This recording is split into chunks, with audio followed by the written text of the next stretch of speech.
फर्जीवाड़ो करनार ठगोनी कंपनीमां रोकाण करावनार शिक्षकोनी खेर नहीं। महाठगनी योजनामां शिक्षकोने बाटलीमां उतारनार शिक्षको विरुद्ध कार्यवाहीना संकेत।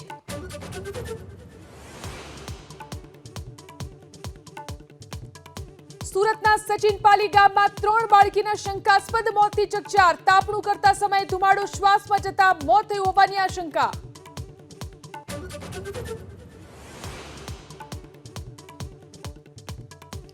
મોરબીમાં સતત બીજા દિવસે પૂર્વ સાંસદ મોહન કુંડારિયાના વેવાઈના ત્યાં આવકવેરા વિભાગનું સર્ચ। જમીનના સોદાને લઈ ઓફિસ, ઘર અને ફેક્ટરી સહિત 6 સ્થળે તપાસ।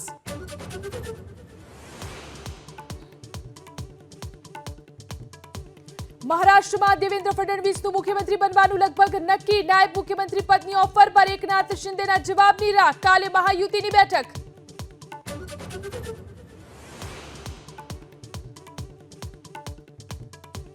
તમિલનાડુ અને પુડુચેરીમાં ચક્રવાત ફેંગલની અસરથી ભારે વરસાદ। કરાઈકલ અને મહાબલીપુરમ વચ્ચેના દરિયાકાંઠે સાંજ સુધીમાં ટકરાઈ શકે વાવાઝોડું। હવાઈ સેવાને અસર।